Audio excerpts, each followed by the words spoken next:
Hi, and welcome to Carolina Varsity's 2015 Week 3 Independence at Olympic. I'm Dale Ross. And I'm the pet man, Matt Morrow. And Independence is coming off the 42-13 loss to Scotland County.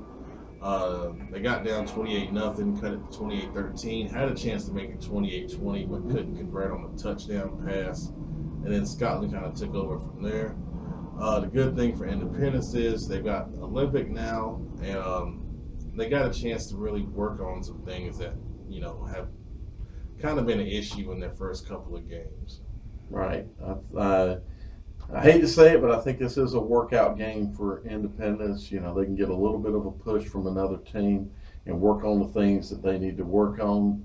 Get a win, get that mental thing going. Olympics they just got pounded by Butler, and people didn't feel like Butler wasn't playing up to their par after what we saw with Mallard Creek. That's going to be a tough situation. Olympics got to, I don't know, to win this ball game.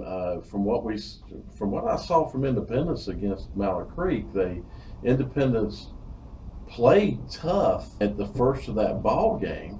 They got some toughness as far as physical toughness on their team. They've got speed as well. They may have a good running game. We'll see. They've had two tough tests in Mallard Creek. Yeah, and that's the thing you got to keep in mind. They've kind of gotten beat down in those games, but they're playing very good teams. Well, those are two potential state champions in each of the big A and the small A of 4A that Independence just went through. Right. So you talk about the run game. Really getting McGill going is going to be the key here. They can get him going. That's going to open up everything else.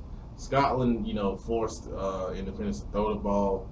Took them a little bit to get that going, but once they started throwing the ball against those a lot of cover 1, cover 0 looks that Scotland showed, their receivers were able to make a couple plays that helped them get back into the football game against Scotland County. And they did hit the one pass against Mallard Creek that scored. So maybe this is a game where maybe they open up and throw it a little more from the start, and then let that open up the run game, because it seems like the first 2 games they tried to start out running it, and then they're keying on McGill and they're shutting them down. Right. So maybe they try to flip that and get it going that way. For Olympic, they had 8 turnovers against Butler. They got a sophomore quarterback. They just got to get first downs. Exactly. They got to get some positive things going on the offensive side of the ball to keep their defense off the field, because 8 turnovers, you got to hold on to the ball. Yeah, you can't win that way. Hopefully with the off week, they were able to work on some things. They got 2 weeks to get ready for Independence. Defensively, they're going to have to, stop the run. I'd follow the same blueprint. Right. In the box, if you got the athletes, and Olympic should have the athletes in the secondary to match up and force Independence to throw the ball, I follow the same exact blueprint and take your chances. But offensively, I think that's the key for Olympic. You got to cut down on the turnovers. You got to play possession football. They don't run an explosive offense. Doesn't look like they have the same caliber type of athlete in the backfield that they've had in the past. So they're going to have to get 3 and 4 yards in that modified wing tee that Wilkes runs. They can do that, keep the game close going in the fourth quarter. Anything can happen.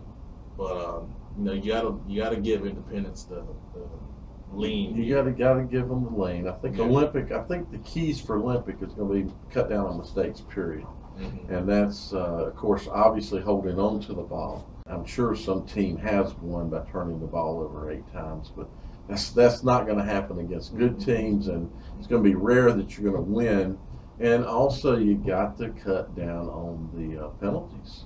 You need to cut down on mistakes in all areas. You're playing a team that is significantly, I hate to use the word, but significantly superior to you. You cannot make mistakes. If you're going to have a shot at winning the ball game, you got to keep yourself in the ball game. And every time you make a mistake, you put the ball on the ground, or you You get an offside, you get a procedure, an illegal formation. Even the little small dumb stuff like that can really set, 5 yards can set you back a lot against a team that's going to be hard to get to 10 yards. Now you put yourself in a 1st and 15, or 2nd and long and 3rd and long. Those are going to be tough situations, and it's going to be tough. It's going to be hard to throw against Independence because they are strong in that secondary. They are stronger. They look good. Yeah. So they look good back there. The other thing is Independence is going to be hungry. I'm going to tell you you that know right it. now. You know this it. is going to be a situation where if they can make a statement, I think they're going to make a statement because they've been beat up on the field playing tough teams. They've been beat up in social media with the handshake thing. Yeah. So I think this is going to be a week where they're going to say enough is enough, and we're just going to, do what we need to do. As a team, as a coach, you got to say flip it, and that means let's flip this around to what's been happening the last 2 weeks. Here's our chance to flip it around, and we can do that and get that confidence because they're going to need it as they roll into the Southwestern 4A with a conference that looks like, for the most part, there might be a fair amount of parity across the conference. Butler may have shown us some separation this week, but they got to get things flipped and rolling because conference play is, here we are going into the 3rd week. Conference play is not too far away. So I agree. This could be their coming out party. Yeah. So, wish the best to Olympic. I like those guys over there, coaching wise. I hope they got some stuff figured out during the bye week. But no, we'll see. Yeah. All right. Well, great. I've been to all the stadiums now. In my opinion, actual Stadium Point, this might be my favorite stadium. I like the way they've got it laid out. It is a good place to go. You can finally say it's a good place to go watch a football game. Couldn't say that 2 years ago, but now you can say it's a pretty good place to go watch a football game. I don't know. I would love to be sitting here next week and say, wow, what a game. That was classic close ball game. So anyway, have a good one. Thank you.